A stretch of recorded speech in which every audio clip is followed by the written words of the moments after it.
Good morning and welcome everyone to the extraordinary council meeting on the 16th of July 2021, meeting of the Norfolk Island Regional Council. This extraordinary meeting has primarily been called to make and levy the rates for the 2021-2022 year, but there are a couple of other small agenda items on the agenda. So I start by asking the General Manager to recite the statement of respect. The Norfolk Island Regional Council promotes a climate of respect for all. We will endeavour to inspire in our community shared civic pride by valuing and protecting our unique culture and environment, both natural and built, for the current and future generations. We, the Administrator and the staff of the Norfolk Island Regional Council, undertake to act with honesty and integrity to conduct ourselves in a way that engenders trust and confidence in the decision we make and the actions we take on behalf of the Norfolk Island community. We acknowledge the Norfolk Island people, the traditional custodians of this island. Thank you. You may resume your seats. And for the record, Mr. General Manager, are there any apologies? Nil. Again, for the record, any disclosures of interest? Nil. And any public access? Nil. Thank you. Then I will move to item 6.1, which is the reviewed policy on unreasonable contact. Mr. General Manager. Thanks, Mr. Administrator. The report that's before you is the purpose of this paper is to present to the Norfolk Island Regional Council a reviewed and updated unreasonable contact policy, which is currently number policy 3.10 for consideration. The Council originally adopted this policy on the 20th of September 2017, which was resolution 2017-152. And it also adopted a review of that in 2019. We have made some additional changes to the policy to provide both the council and yourself with a process.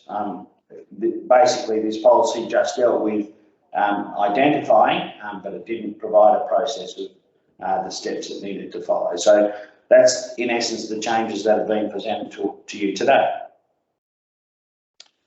Thank you, Mr. General Manager. I have been through the former version of the policy, compared it with the current version, and I see that the purpose of the changes is to make it clear what actions council may take when unreasonable contact is occurring. Whereas the earlier version of the policy identified and defined what unreasonable contact was, but it didn't give council a pathway to deal with that unreasonable contact. So that former policy has been in place for a number of years, or a year or two, and this just amends it by providing pathway in terms of what council actions can occur when that behaviour is encountered. So I resolve that council adopts the reviewed policy 3.10, unreasonable contact policy version 3, as per attachment 1. And I will move to item 6.2, which is the setting of the 2021-2022 rates and charges. Mr. General Manager. Thanks, Mr. Administrator. The report that's before you today is to make the rate that was advertised in the draft operational plan during the month of June. The report goes through the land rating model, which went to council on the 5th of May and was on public exhibition for a period of 28 days.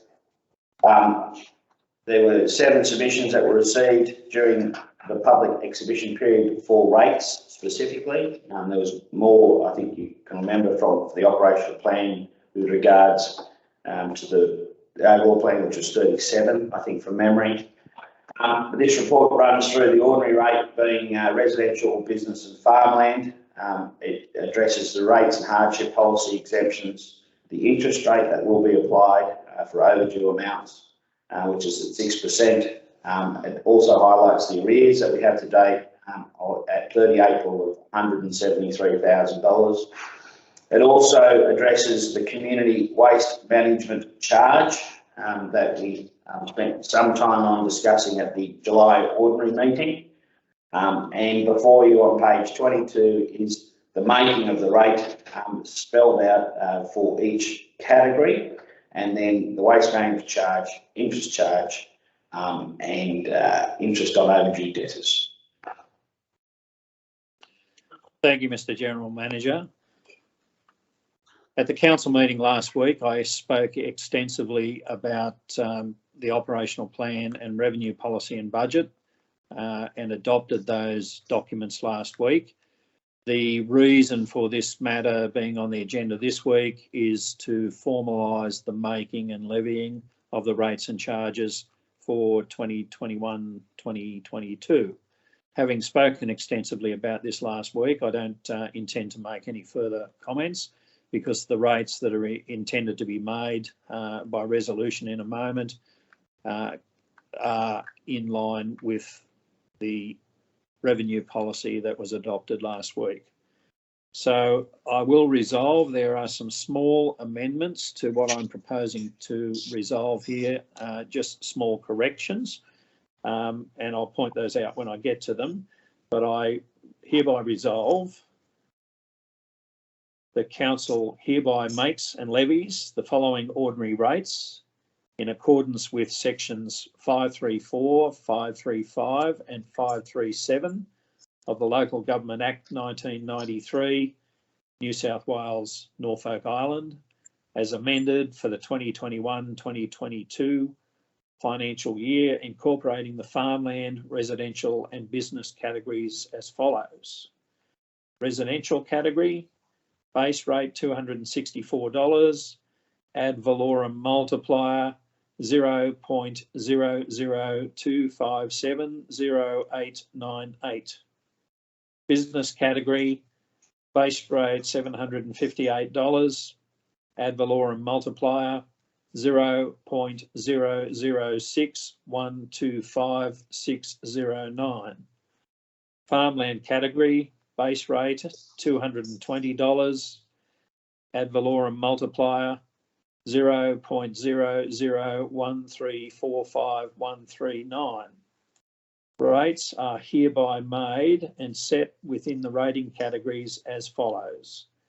Farmland, rate of 0.001345139 cents in the dollar on the land value of all rateable land in the area which has been categorised by council as farmland, with dominant use being generally cropping or grazing over significant land area pursuant to section 515 of the Local Government Act 1993, subject to a base amount of $220 in respect of each separate parcel, with the base amount producing 45% of the total amount of the levy for the farmland general rate category. And residential, rate of 0.002570898 cents in the dollar on the land value of all rateable land, being land which has been categorised, change the wording there from subcategorised to categorised by council as residential pursuant to section 516 and 529 of the Local Government Act 1993, subject to a base amount of $264 in respect of each separate parcel, with the base amount producing 45% of the total amount of the rate levy for the residential rate category. And business, rate of 0.006125609 cents in the dollar on the land value of all rateable land, being land which has been, changed the wording here from subcategorised, changed to categorised, which has been categorised by the council as business pursuant to section 518 and 529 of the Local Government Act 1993, subject to a base amount of $758 in respect of each separate parcel, with the base amount producing 45% of the total amount of the rate levy for the business rate category. Charges are hereby made and set, some new words here, in accordance with section 501 of the Local Government Act 1993, New South Wales, Norfolk Island, as follows. Community waste management charge of $300 will apply to each parcel of rateable land with residential or business premises on the land, except for rateable land with tourist accommodation premises on the land, to which a charge of $75 per bed will apply. Interest on overdue rates and charges, reference section 566 of the Local Government Act 1993. In accordance with the provisions of section 566 of the Local Government Act 1993, the interest rate to apply to overdue rates and charges for the period 1st of July 2021 to 30th of June 2022 will be the maximum rate of 6%. Interest on overdue debtors. The interest rate to apply to overdue debtors for the period 1st of July 2021 to 30th of June 2022 will be the maximum rate of 6%. So resolved, and I'll move to item 7.1. Mr. General Manager. Thanks, Mr. Administrator. Before you is a development application 2/2021. Under section 44 of the Planning Act, the development application for permissible with consent use or development are to be referred to Council together with a copy of any submission and a report and recommendation on the application. After the application and recommendation has been referred to Council, we then make a recommendation to the Minister and the Minister's representative here on the island. Before you is an application for an LC Woodward, portion 79I, SH 44, being 83 Country Road. The proposed development is add residence accommodation unit as an additional permitted use of the existing resident dwelling house, and it's recommended for approval.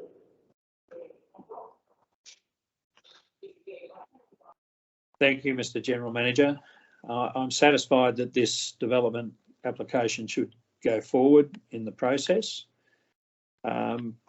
It's proposed that the development is subject to a change of use, allowing a residence accommodation unit. The allowed accommodation would be a 3-bedroom accommodation premises. Current water storage is considered sufficient for a 3-bedroom accommodation premises.